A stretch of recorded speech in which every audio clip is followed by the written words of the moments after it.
It's the home of the man who has studied the shroud closer and longer than anyone else. John Jackson is a doctor in cosmology and lecturer in physics.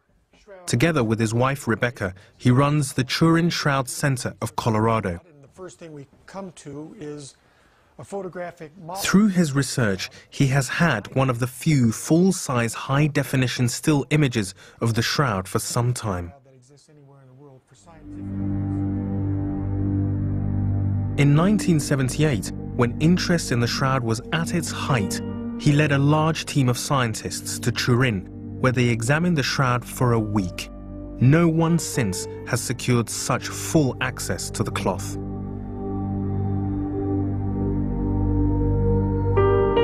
Significant amounts of different types of data were extracted. Jackson became the primary custodian of this data, and he has continued the work. Only now does he feel ready to share his findings exclusively with us. Unlike everyone else, Jackson wants to solve the riddle of the shroud. If it's a 14th century forgery, then how was it done? Could a medieval artist have created the distinctive properties of this image? The first thing Jackson established is that the cloth can be wrapped around a body. The bloodstains on the back and front of the cloth match exactly where they should. Place it over the three-dimensional man that we have here. Now, I'm going to pull this intentionally straight. And I would like you to notice, first of all, that this blood stain right here which is this at the bottom of the feet, is totally... It's hanging off the end. Yeah, it's totally off image. Look what happens when we make the hands align properly. Yeah. Look now what happens to the blood stain at the bottom of the cloth. That matches. Roll it back. It's exactly where a nail would have been. Once key features were aligned, everything else fell into place, even the stains from one end of the cloth to the other. If we're dealing with a medieval relic, then it's one that's been meticulously created. And we know that the bloodstains are not paint. Jackson's team identified it as blood in 1978.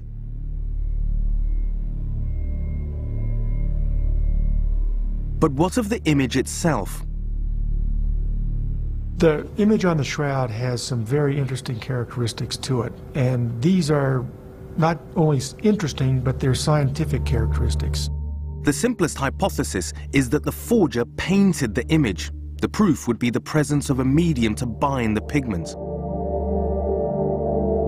We are going in now to a close-up of the darkest part of the image, the nose, and further to a microscopic picture of the same area. The image is only on the surface fibrils of the cloth. These fibrils, which are on the order of the size or the diameter of a human hair, these are the fibrils that are twisted together to make threads. If you look, these fibrils are individually colored. They bear that color that is the body image at the microscopic level. Notice that those fibrils are not cemented together by any kind of paint. What we see, and this is the observation microscopically, is that the individual fibrils of the shroud are colored. To get a better understanding, we need to look at the cloth sideways on. If we magnify its thickness, we find that the fibrils that bear the image are literally just on the surface. Nothing has seeped into the cloth below. What this observation does, and this illustrates the scientific method, is the hypothesis of an artist using a pigment that has some viscosity to it is excluded, I believe, by this singular observation on the shroud.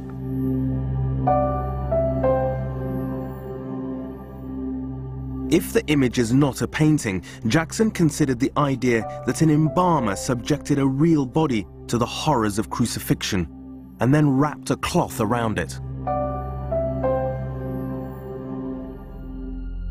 But a simple look at the image of the face shows that contact between the body and the cloth alone could not have formed the image. The eye sockets and the other recesses of the body, as well as the hair at the side, would never have been in direct contact with the body. And if they were, the resulting image would look like this. If the image is a fake, it can't be the work of either a painter or an embalmer. Of course, the carbon-14 test still points to the shroud being a medieval relic. But Jackson has identified two properties of the image that a forger would have had to reproduce, properties that only modern technology can detect. The first is the fact that the naked eye only sees a negative image of the body.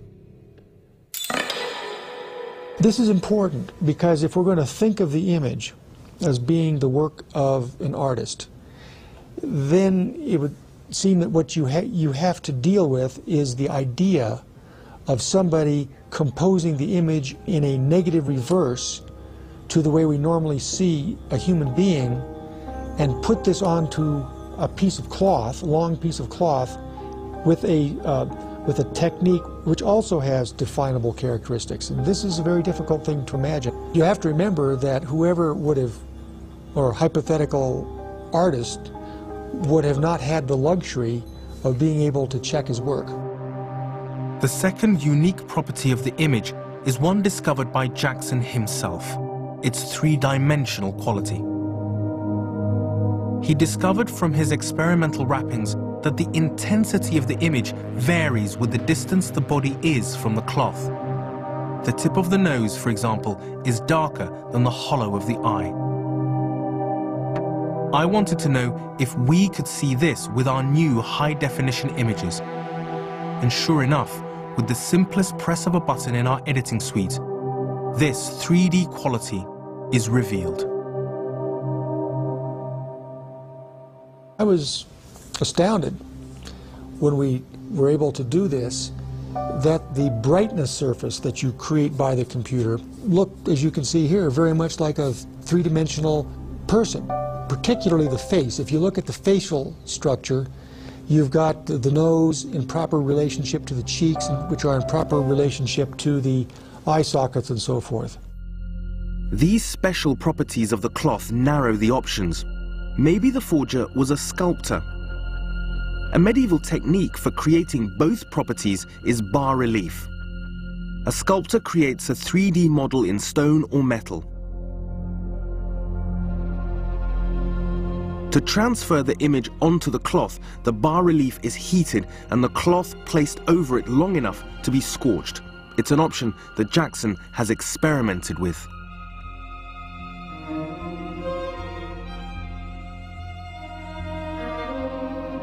The real test of this method is whether the heated sculpture can scorch an image on the surface, and only on the surface, of the cloth.